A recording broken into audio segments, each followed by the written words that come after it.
Linda, we're playing a game of hot potato to make each other host so we can turn on our video. Oh, okay. Well, at least I can talk. And Richard, what a nice, delightful thing to see my books in your hands. Oh, I Earlier just love today. collecting every one of your books. Oh It's my so God. exciting. Wow. And they're so good. Thank you so much. Make me Friends, smile. we are live now on YouTube Live. So let's not have a hot mic moment. Somebody was. Hello, my Okay, other readers. Even though you can move, I can't. I'm still here.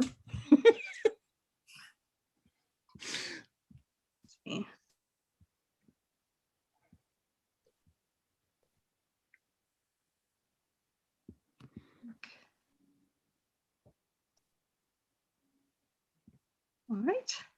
And Linda, you should be able to turn your camera on now. Yay. I am. Hello. Hi, Linda. Hi, how are you? I'm doing well. Not bad. I had my second dose yesterday, so Yeah, good. so far so good today. Oh, bless you. I Yeah. had mine last Friday and I slept all day Saturday. Sure, I want to sleep all day today, but not today. Not today. Well, good for you. Good evening, everyone, and welcome to Tucson Poetry Festival 2021, Poetry and Imagination. My name is Melanie Madden. I'm Executive Director of the Tucson Poetry Festival, and I am so delighted to welcome all of our poets here tonight. We are here with Eduardo C. Corral, Linda D. Addison, Jake Skeets, and Raquel Gutierrez. We'll hear from Raquel first tonight. I'd like to begin with an invocation, and this is something of a found poem based on what I learned in today's workshops with our wonderful poets. So this is Poetry and Imagination After Our Poets, Waxing Crescent in Cancer, April 17th, 2021. We celebrate intimacy with language, shadows, words cast, blessed attentiveness. We write seeds, find math in forms, Fibonacci lines. We imagine fields, map interiority, experience simultaneity, transmit energy. We know loss, and relation endures. Just ask the moon. Thank you. So I am pleased to introduce our first poet tonight. Raquel Gutierrez is a poet, essayist, and arts writer, working through ekphrasis as one way to critically reflect upon queer brown life in the arts in the Southwest borderlands. They work in a range of topics that have continued to inform their writing and teaching, including critical race theory, queer and Latinx aesthetics, and performance art in the Western Hemisphere. Raquel's poetry and essays have recently appeared or are forthcoming in NPR Music, Poetry Foundation, the Los Angeles Review of Books, the Georgia Review, the Texas Review, and Places Journal. Their first book of prose, Brown Neon, will be published by Coffee House Press in the late spring of 2022, and Raquel's first book of poetry, Southwest Reconstruction, will be published by Noemi Press sometime in 2022. Originally from Los Angeles, Raquel calls Tucson home. For more information, www.raquelgutierrez.net. Please give a warm Tucson welcome to our first poet of the evening, Raquel Gutierrez. Awesome. Thank you. Thank you, Melanie, and thank you, Richard Leese, and to everyone who's made the Tucson Poetry Festival happen this year, and all of us here stressing the remote intimacies of gathering around the hearth that is poetry. And to be here with Linda, with Jake, with Eduardo, so it's so great. It's so cool. And this little lighting here that I have going, I feel like I'm in my own New Order video. So bear with me, bear with my overbearing Gen Xness. This first poem is a new poem, actually, and it was written on the occasion on the topic that C.A. Conrad had gathered another collective of poets We're on the topic of death, poets on death. So this poem is called, it appears on Entropy magazine website, and it is called I Was Always a Ledger. The category of devaluation determines the kind of death you might have. It could come sooner than later, and it can come with the indignities no one ever accounts for. I was always a ledger. I want to bring you together with you and cast aside the sunlight imbued with worry. The evening star sightings weighed down with tax bill on the horizon. Can we get 12 people to agree that one person matters more than what they can afford to live? The cost of living brings death into the room, a small room, a very small room. And so for some of us that are arriving to Tucson by way of the Wi-Fi connection that you have at home or wherever you are. So in the news recently, Tucson, right, that real estate market, the boom, people are coming from all over into our strange little desert town and buying up property. So this is for everyone who's trying to keep their home in the barrios of Tucson. It's called the Cross-Eyed White Cat. A blue-pupiled gata, feral in the dark. I purr my Cholo Polo, Charlie Brown, Art LeBeau, chuleando. This is my telephone turn. Petitions for seclusion, epigraphs and dedications to please come home. On the late night radio heard throughout the borderlands, I, intruder, fondle the market imperative. I unearth your new skirt, a built environment, concrete on nopal. We hunger on real estate manuals, federal guidelines, enabling acts and court rulings. Survive 2008, every single day with me, my poverty, my penance, my fantasy escape hatch. I give you a reason to leave it all behind, an unfathomable chasm, a crack in la calle that's in the light of speculation. You'd never have to feel guilty about the Tucson Convention Center if we left hawk feathers and $2 bills on the adobe altar of our Daddy Brown fathers. There are no more cultures left to broker as we leave our white lovers in the loam, fight each other for each other's authenticity markings, remove flags from each other's asses, tape fake cacti to each other's frentes, or laugh and say we did. Okay, this poem, yeah, very, very, very new. It's called What Are You Laughing At? Don't worry, it only starts out badly. A jovial turn, a sudden giggle, carcajeando las carcajadas. La vida empieza con el nacer, la escuela, el trabajo, los taxes, el divorcio, la muerte. Life begins with some modicum of name, a stranger's breast, an ancestral embrace, a terrestrial assignation, or a pair of hands that spares kindness, or a pair of boots that walk into a vanishing point. We are a cosmic set of coordinates until one day the sky falls out of itself and it suddenly becomes shelter. Paint a door on the wall and walk through it, one portal into another. Cornstalks are the mazes in any language that begin to look alike. To run into the unknown is to run together, to run until we find the words that make up for lost time, until it is time to lose sight of our feet, to lose sight of our ability to connect with one another. Each attachment, anxiously breathing over each other, falling into each other's rings, a stage that follows us everywhere until we arrive under the same circus tent. It's all painted, laughing at the wrong things our entire lives. The occasions to don our normal drag are the fashions that don't fit us anymore. I put on a hat and it is the wrong hat. I put on a wig and it is the wrong wig. What is wrong with my head? What is wrong with the mirror? These are the transitions of Hollywood edits. Do me a favor. Never care about me. Some of us fail at washing dishes. Some of us fail at skinning cats. Some of us fail at being named. Some of us fail at lighting the trash on fire. Some of us fail at funding proper desires. Some of us fail at expecting recognition. Some of us fail at disparaging those who came before us. Some of us fail at remaining nameless in our morning ritual. Y es así. Y es la risa que nos mantiene vivos. And I'm going to read this poem, a very old poem.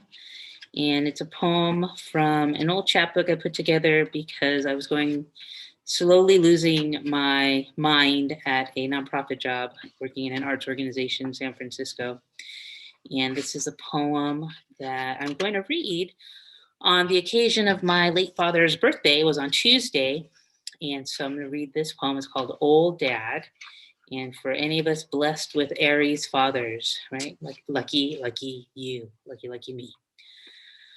Old Dad is an old man, un viejo, el jefe. He should be a big boss, papá patrón, beyond the fences of his mind, but he's not. He's rather unpleasant and dirty. He works with his hands. El feo shakes it off and takes nothing para no quebrarse el corazón. There are places the menfolk, like him, like to patronize in our little southeast Los Angeles town. Vernon is the middle of nowhere a woman or child ought to be. San Antonio Rose on Downey Road, flanked by railroad tracks and factories, taking days off their lives. It's the only sight to neutralize the sting of never passing for a man. Gran Torino, sorry now, he don't know who I am. 74 orange Ford Maverick. Soy rey en mi tierra natal. Eso.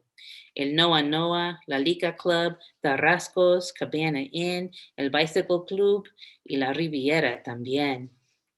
Your face becomes my face, neon illumination, beer signs, logos, another corporate sponsored sense of belonging. This time I look inside, combing the premises for traces of the last time he was intact, acting the man always elusive with attentions intended for passing ships and other strangers in the night. The paycheck he earns becomes burdened with so much rabia, money to burn, paycheck ashes, ashes, we all fall down. Stubborn dog, new bone, he dances with a strange woman that is not his slave. Esclava was a cariño meant for another woman who didn't really like to dance with him at all. And when he finally comes home, he sings lullabies to the girls held hostage through a hail of hiccups, wiping away drunken kisses from sleepy faces. No se puede, mija, no se puede. Siempre trabajando. The 5 o'clock whistle, and he stays alive the only way he knows how, desquitándose toda la mugre, that feeling of dirt. Te busco en esta cantina, tattered red leather bar stool, cushion split in the middle, sizing up the bottles and cans, Mexican bandits lined up and ready for execution. I would have done the same because I do it now, would have said it too. Fuck these motherfuckers, just like you. The man behind the counter, he's seen me before, and he picks my poison, nothing stronger than a bohemia here. Nothing stranger except for the passage of time. Each minute denoted with a drop of liquor as it dilutes the blood between us. The lady sitting at the end of the bar, friendlier than I thought I deserved. You probably didn't deserve her either. She tells me where the bathroom is. The light is outside the door. She is emphatic. Strangers make it easier to be here. Just like old dad, soledad, papi chulo, all alone, alone with him here, a wretched dragon's lair, firewater, breathing fire from an Indian nose. We called you naco de cariño. Hatred dignifies him. I learned that at the school near our church, the one that cost money to attend. I live sad mantras from stuff like the outsiders wishing you were mightier in your influence, an influence of your own making, one minus hangover. He rests his vice to sing to his child, listens closely for her breath, does not offend her with the acid stink. He just tells her a story about the soccer team back home, watchtowers on their uniforms, Pachuca on their sleeves. In his heart, they were the hardest running survivors of a revolution. For 100 years now, there's only 3 teams that can make that claim. Pachuca, Club de Fútbol. They make you proud to be from somewhere, even if your colleagues don't get it on the assembly line. That's not real football, says the closed shop. Ay, güey, esos hillbillies me quieren matar. The pain of pride, loyal to another country, becomes corrupted as it collides with the 710 freeway. A handful of refineries. My internalized environmental racism blushes at the thought of you being told, don't wave your flag here, as if this place was special, sacred. Now I know why he mad all the time. Papi, con blue balls, es el puro aguanto, fueled by a desire to always be right. Just this one time, tiene a strong constitution, or at least figured out the master cleanse to ward off mal ojo and psoriasis. He wants to poison the salt of the earth. Reagan Democrat you all back to hell. He wants the same kind of treatment, respeto, but he does not beg. He waits and waits and waits for the scraps to fall off the table. Thank you. Thank you so much, Raquel. Really enjoyed that. Linda, are you ready to go next? I can't do my video. Can't. Oh. I am. Can you hear me? I can. It's not But letting you turn your video on? I cannot turn my video on. Oh, It says the host has stopped it. oh dear. I apologize for that. That's okay. It's not a bad looking picture. All Hi. right. Hello. Loved everything. Oh my gosh, that was like a journey of life there. Thank you so much. So Linda D. Addison is an award-winning author of 5 collections, including How to Recognize a Demon Has Become Your Friend, recipient of the Horror Writer Association Lifetime Achievement Award, HWA Mentor of the Year, and Science Fiction Poetry Association Grand Master. Addison has published over 360 poems, stories, and articles. Her site, lindaaddisonpoet.com. Please welcome Linda. Hey, y'all. Happy to be here with some awesome Arizonians. I think you're all Arizonians. Am I just making a concept here? Okay, so I'm going to read like 4 poems or so. The first 2 are from How to Recognize a Demon Has Become Your Friend, which is set up as a poem, a story, a poem, a story. So I'm going to read the opening poem and I'm going to read the ending poem. And the opening poem, excuse me, is the title of the book, How to Recognize a Demon Has Become Your Friend. Song from their open mouth makes you sleep. Upon waking, you feel empty and sad. There's a mark of ash on your chest where your heart should be. Their eyes remind you of hunger, but everything you eat has no taste. Your eyes reflect flames in the mirror. You stare at the sun, but it doesn't hurt. They ask you for the time, but you tell them when you were born. Suddenly, you can't remember your mother or father. Your other friends stop calling you. Their faces flash as missing online. You change your status to possessed on your social network. When you walk past a church with them, You feel sick and have to cross the street. They joke about out being allergic to old buildings. You laugh with them. One day you blink and you have no breath. Memories of your life fade like a dream. All you see is red sky, ash under your feet, and in their burning arms, you cannot cry. So that was the poem, How to Recognize a Demon Has Become Your Friend. The next poem is How to Recognize Your Friend Has Become a Demon. They won't cross the threshold to your home without a spoken invitation, snarling when you ask if they will go to church with you.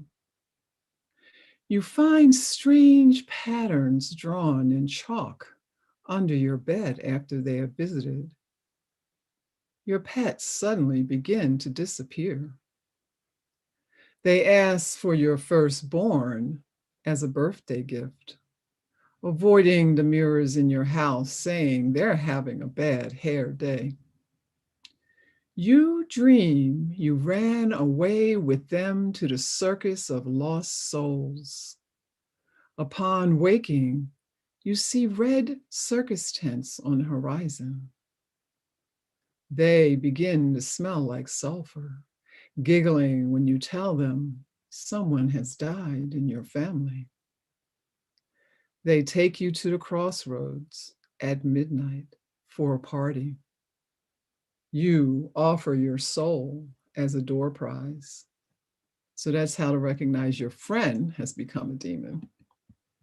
So the next poem is from The Place of Broken Things, which came out in 2019 and is a collection of strange, weird poetry that I wrote with Alessandro Manzetti.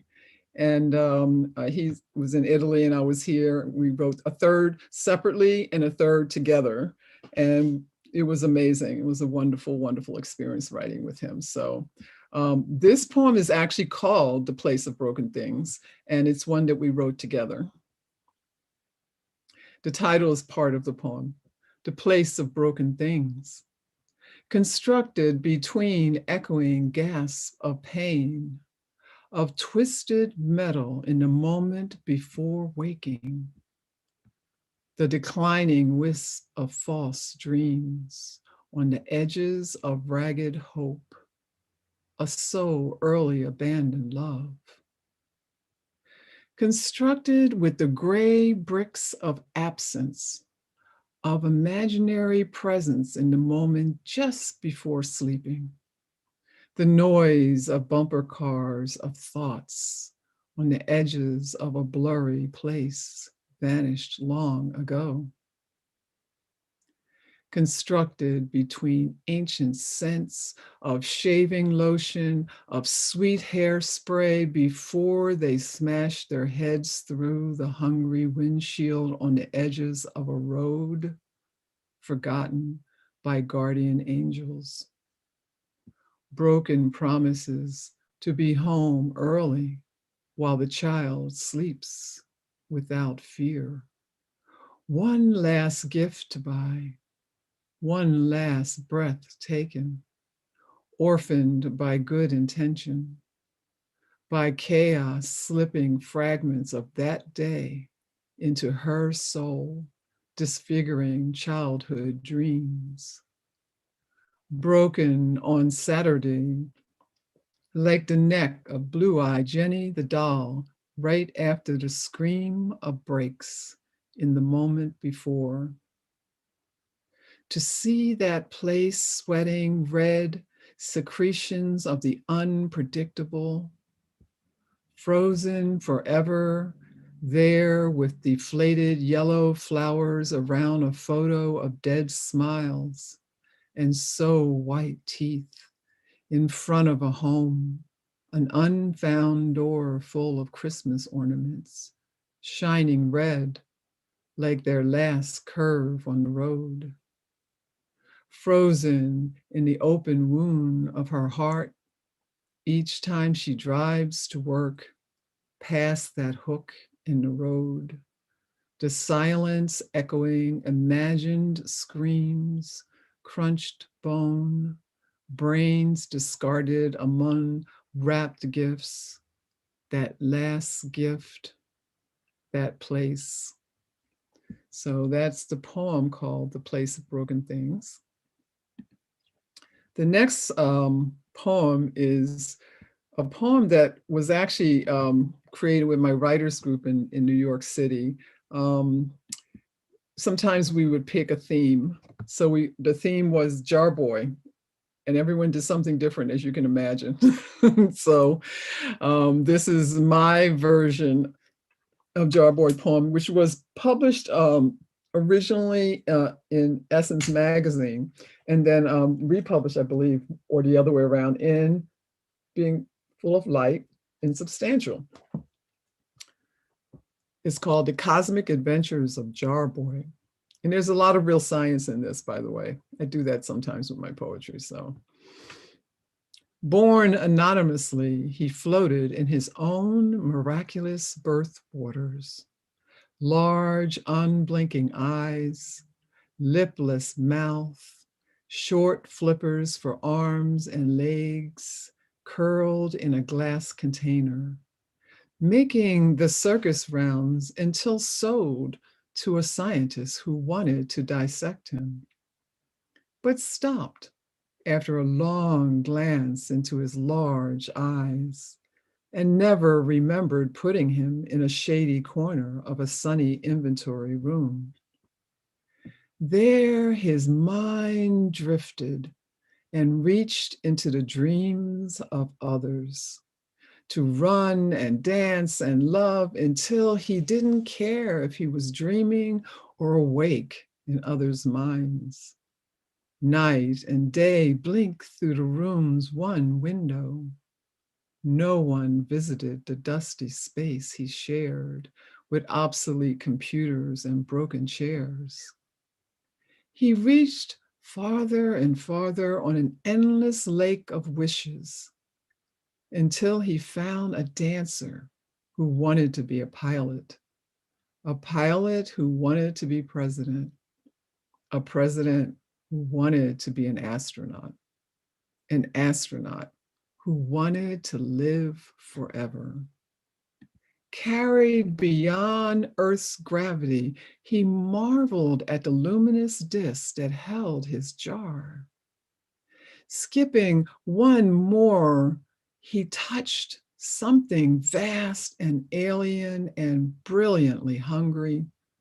And in it, he gave birth to swirling star clusters, licked the icy trail of comets, watched life grow, mature, die on other planets, followed a black hole as it ate its way through a billion galaxies, until homesickness made him wonder of his first home and his tiny body in its snug jar. So he returned to the third rock from the sun to find all and of the little and big humans turned to dust. His jar buried deep under miles of volcanic rock. And he wished he could cry just one last time before returning to his journey through eternity. So that's The Cosmic Adventures of Jar Boy. I'm going to read one last poem, and it's called After the Fire. And this is also in Being Full of Light and Substantial. Let's get this up here. Okay. After the Fire. I lie in the ashes of desire, memories, hope, love, gone, reduced to a same grayness except for the hint of shape, the sense of what was. How to rebuild from such fragile dust? What brick can be formed with these emptied hands? I gather what the wind does not take, mix with tears, draw a capricious design on ground willing to take my final offering. Standing on sooted bare feet, waiting for the cleansing of the next life, dressed in ashes, I spread my arms. So that's After the Fire.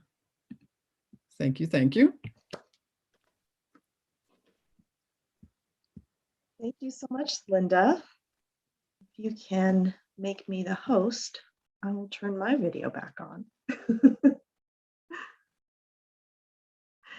And I will be introducing our next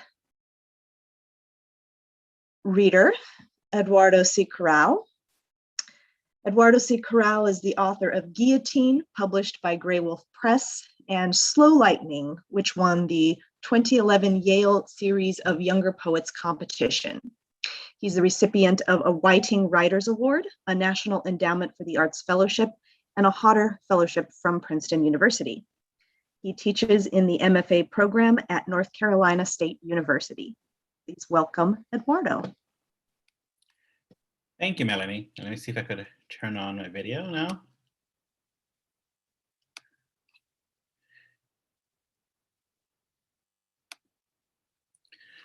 Thank you, Melanie. Again, thank you everybody involved in this festival for inviting us and for making this space for poetry on a Saturday night. Thank you, Linda. That was wonderful to hear. I especially loved you changed your status to possessed. So thank you. Thank you so much. I'm going to read from Guillotine. One of the hearts of the second book is unrequited love, one of the oldest subjects, I think, for literature, for any kind of human art. So the lyric speakers in these poems have to say to themselves, what now? What's next after I declare my love for somebody who can't return those feelings, those desires? How do they navigate the world? One thing I wanted to make visible in the second book was what I'm calling a nexus of hurt, right?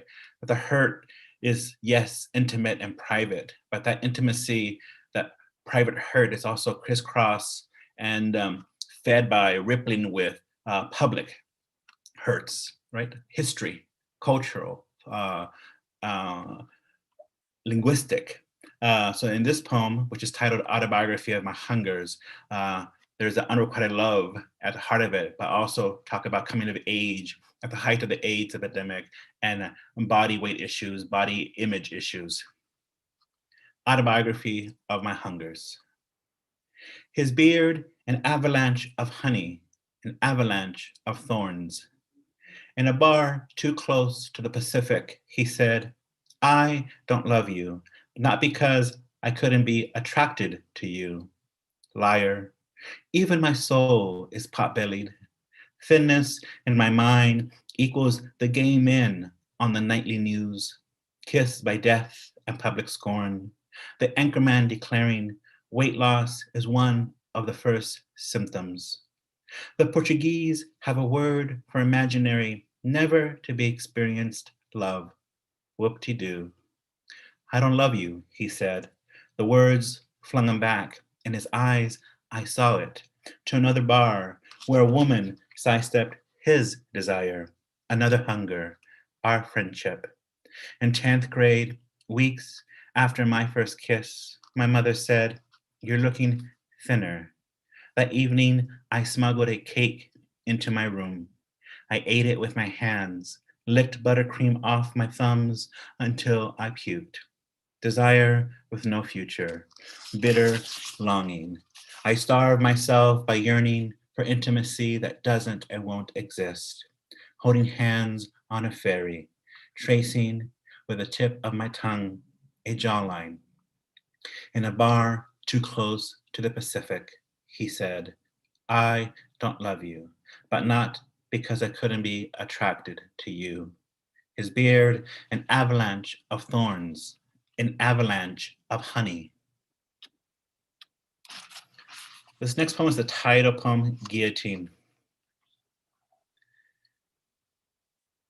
The scorpions always arrive at dawn. Gently, their pincers touch the cuts on my lips.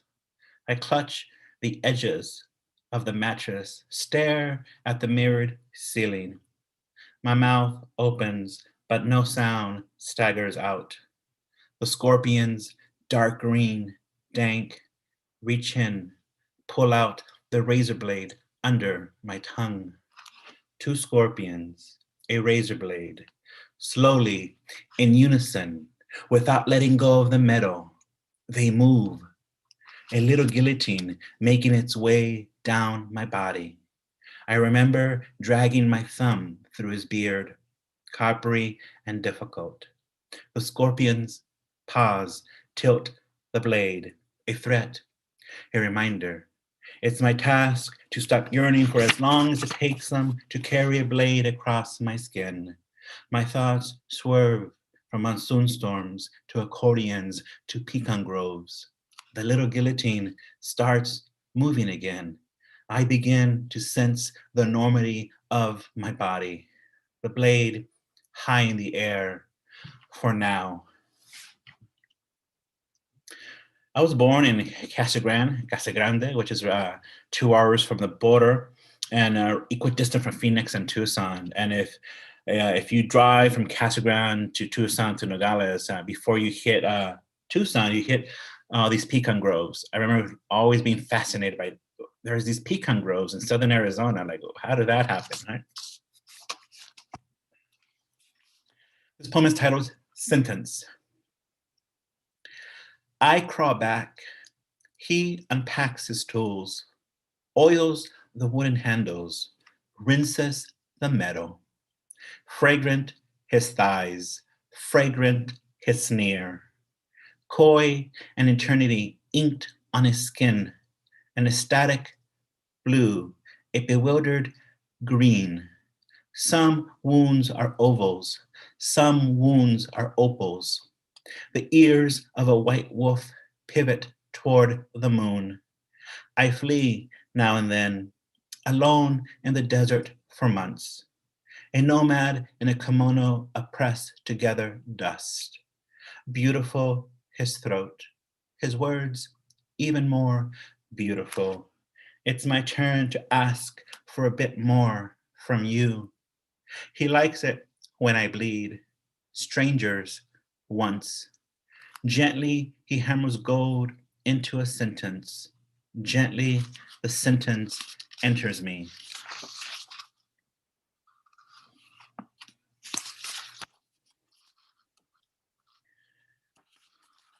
This next poem titled Questions for My Body. Why are you nocturnal? How many cathedrals have you entered? Has cruelty ever saved you? Do you remember the length of his thumbs? Isn't that enough cake? Have you ever soaked your feet in gasoline? Do you still fear the virus? How can you sleep in this heat? Is that a soul patch? Did you laugh or cry at Keats' grave? Have you been claimed? This is the last poem I'm going to read. It's in two parts. The first part is full of a statement and image, various rich with associative logic. So there's a lot of energy in the first part. And then the second part, there's like a lot of stillness. I wanted to see what happened to the lyric space if I yoked those two kind of action, the non-action together. Also, in my first book and the second book, I include a small catalog somewhere in those books of words that I can't pronounce properly, just to remind myself, oh, you think you're so good with language. Not so, buddy. You can't even pronounce these words, right? So I always do that just to remind myself, like, to keep it humble, right? To keep it humble. And the words in the first are in the first section of this poem, and they're the medical terms.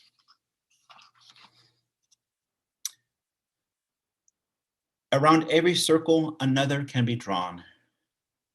1. In 10th grade, I kissed a guy who called me a faggot once or twice a week. I still see his voice, 6 hummingbirds nailed to a wall. In an olive grove outside of Fuente Grande in 1936, a teacher, 2 bullfighters, and Federico Garcia Lorca were shot to death by fascist soldiers. During the Reagan years, I sweated out new language, capsi sarcoma, febrile, oral candaces. Last summer in Sevilla, I flirted with a stranger. He pinched my belly, walked away laughing. Later, along Calle Arjona, a remix of Girls Just Want to Have Fun poured out of a passing taxi cab. Shut the fuck up, Cyndi Lauper, I yelled. Mala copa, joder. The soldier who shot Lorca bragged he'd fired 2 bullets into his ass for being queer. For years, I desired a man who didn't desire me. He was gentle with my lust. I never thanked him. I'm thanking him now. But once, in a splinter-rich booth, he held my hand, a kindness I can't forgive. 2. Diminished but quick, I sprint into the desert toward a dust devil slowly twisting along a canal. I step into the grit and whirl, not dust after all, but a spiral of locusts, each a coil of gold oiled with honey. Long hind legs click, click, click. Not one skims my skin. A thunderhead on the horizon shimmers, half-built cathedral. What a saint said about God, I believe about loneliness. A circle whose center is everywhere and its circumference nowhere. Thank you. Muchas gracias. Thank you, Eduardo, for the beautiful poems and for the beautiful book that they came from. It's truly, everyone needs to read it. If you haven't yet, make sure that you do. People out there in the watching us on YouTube. Yes, so gorgeous. Thank you. Cutting, like Linda says. And now I have the pleasure of introducing our final poet of the evening. Jake Skeets is the author of Eyes Bottle Dark with a Mouthful of Flowers, winner of the National Poetry Series. He's a recipient of a 92Y Discovery Prize, a Mellon Projecting All Voices Fellowship, an American Book Award, and a Whiting Award. He is from the Navajo Nation and teaches at Dene College. Please welcome Jake Skeets.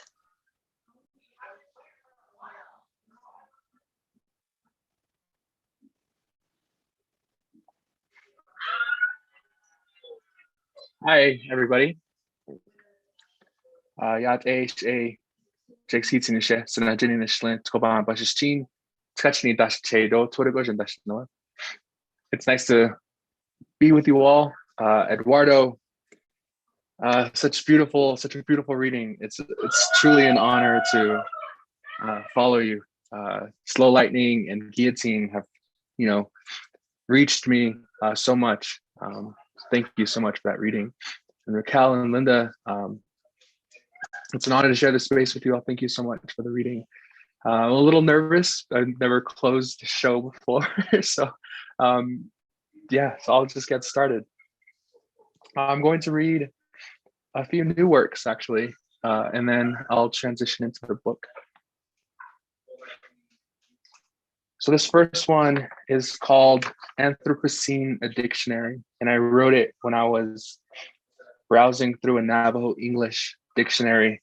I'm not a fluent speaker, so I tend to just browse these books and searching for definitions and translations. And it's something I did when I was in high school. I remember just going through a dictionary and looking at random words and their definitions. So I thought I'd just mirror that process. So this was the poem came out of that. It's called, again, Anthropocene, a Dictionary. The Beh Bagun, sheep corral. Juniper beams caught charcoal in the late summer morning. Night still pooled in hoofprints. Deer, panicked, run from water. Olje bina adinadim. Moonlight. Perched above the town, drowned in orange and street lamp. The road back home dips with the earth, shines black in the sirens. Bita. Its sails or its wings. Driving through the mountain pass, Doli, mountain bluebird, swings out from swollen branches. I never see those anymore, someone says. Dios. Wind. Wind. More of it. More wind as in to come up. Plastic bags, driftwood, the fence line. Nihitsui. Evening. Somewhere northward, fire twists around the shrublands, sky dipped in smoke. Twilight. There is a word for this, someone says. They declid. They burned it. Cordelia. We did this.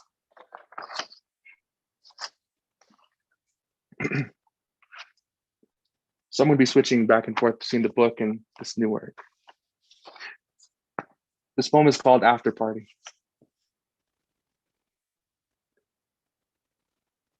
We take down beer, eyelids lower and lower. He lets me feel beneath his basketball shorts. Sorrel feels along his thigh. Burrows in our bellies, heavy and heavy from rolling rock and blue ribbon. Aluminum ghost coaxes his kiss, candle left lit. He mouths the neck and lip of another bottle, rifle, cold. My tongue coils on the trigger before its click. Corn beetles scatter out, no longer his bones.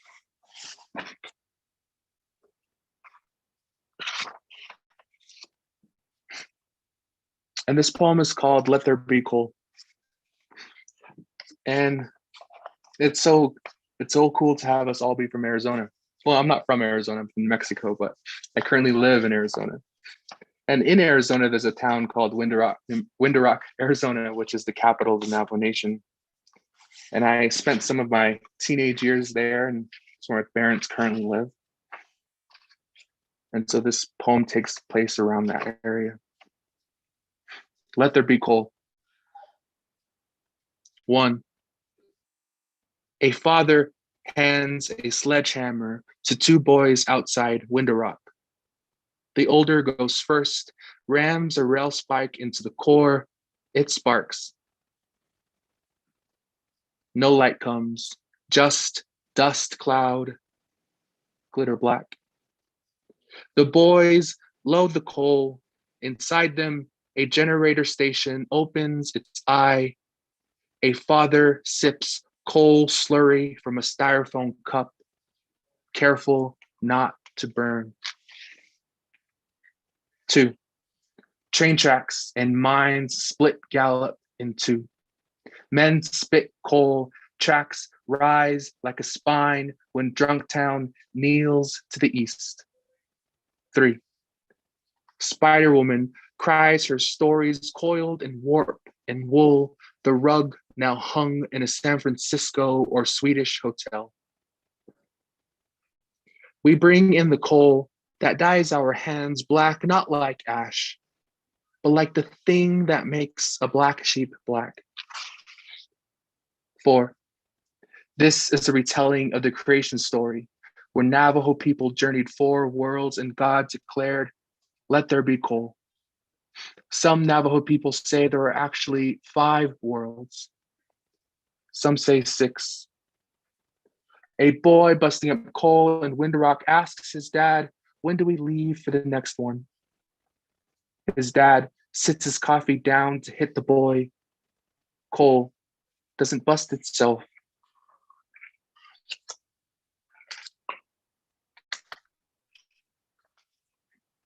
So this is a new poem.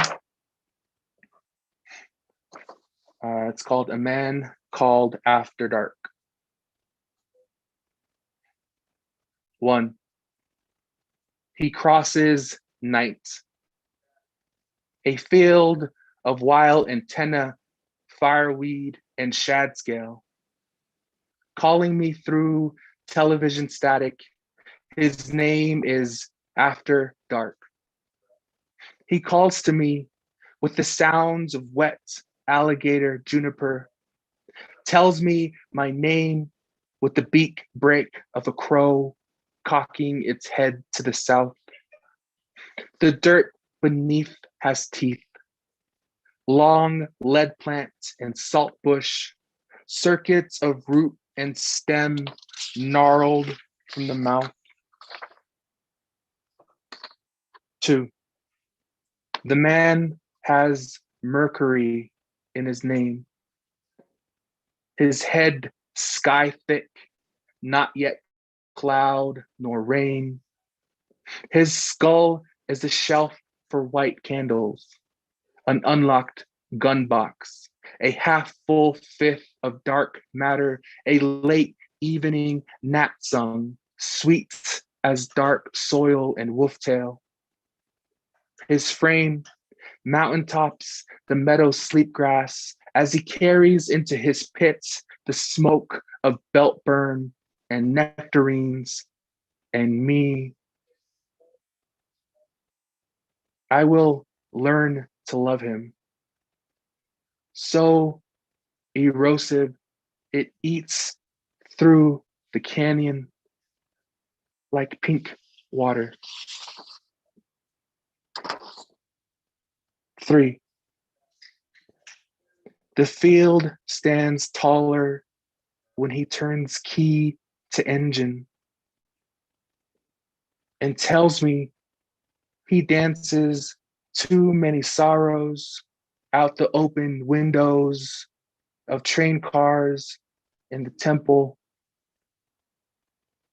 Jackrabbits, ash hem sown with a sunken back road of flesh and hill slope.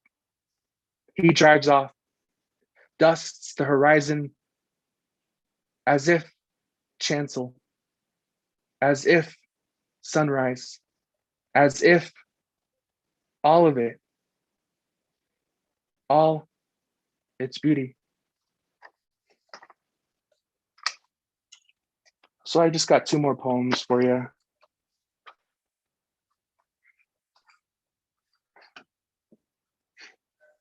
This poem ends the collection, and it's the final poem in a series of poems called In the Fields. In the fields, with lines from D.A. Powell, we unyoke owl pellets from marrow in desert meadow. His mouth, a pigeon eye, a torch, a womb-turned flower. He, still a boy, dug from cactus skull, undresses into bark beetles. He unlearns how to hold the fist with my hand, bursts into dandelion seeds. We all are beautiful at least once. Mudwater puddles along enamel, eye teeth blossom into osprey. Our bones dampen like snow melt under squirrel grass. We could be boys together finally, as milkvetch, tumbleweed, and stickerbush. We can be beautiful again beneath the sumac, yarrow, and bitterwater. So I have one more poem for you. Thank you so much to Tucson Poetry Festival, to Melanie, for inviting me. I know we had it originally planned for last year, but because of the pandemic, we couldn't make that happen. But I'm glad to be virtually sharing this space with you all. And there's some comfort knowing we're all under the same Arizona sky, right? As Lady Gaga says. This last poem I'll read for you is called Daybreak, and it was published as part of Joy Harjo's Mapping Indigenous Poets project. Daybreak. Abine Holjish. The low moon horizon, turquoise, serenes, pinklit from the pulp and fray of world milkweed. Summer cypress, turkey feathered, struts stark pebbled through the sheep corral and shade house. Beneath the horse trough, star thistle and nined-on grass reflect night storms and rainbow through the morning. The sun's rays darling through narrow shoots of cloud, vapor, or maybe morning fog. Hokkaido. Above a passing plane or marsh hawk, or maybe a crow casts its wing on the sweet yellow clover and fieldweed, on the rubble of rust, tin can and car axle and wheelbarrow, a basketball backboard crafted from sheet metal and piping, the ground crickets beneath moths telling a story as butterflies. They flail and flare through two-needle pinon and ryegrass. Cottontails squirrel into the culvert under the main road, now wash-like, parched. Its flow sands really memory for water.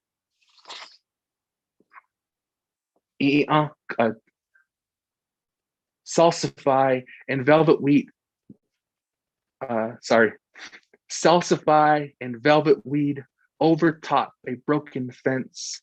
Its twine slapped and barbed wire cloaked by dust, sod, dirt road, mud walls, tumbleweed, and maybe sunflowers, bow pulled, arc by the metal windmill, watering faint wind. The mill echoes awake with each rock thrown at its face, back, or the bend of its opened arms. Clouds drop their shoulders into rain, into the choral evening, into the evening. Yeah, thank you so much. Thank you. Thank you to all of our poets, to the Arizona spring, to the Arizona light, and the light that you all brought tonight in this very liminal time, this very dark time, that you all are doing this work of the imagination, doing this work of the heart, and imagining a better world for all of us. I have so much gratitude for you, and so much gratitude for poetry. So thank you very much. To those of you watching on YouTube, this is free, it's open, we recorded it, so it will be available after the fact as well. And anytime that you are watching this, this is a nonprofit grassroots labor of love, and donations that you can give us will help us to keep it going for many years to come. So thank you all for being here with us. Let's see if there's a way. I don't know if, well, at any rate, it's been fantastic.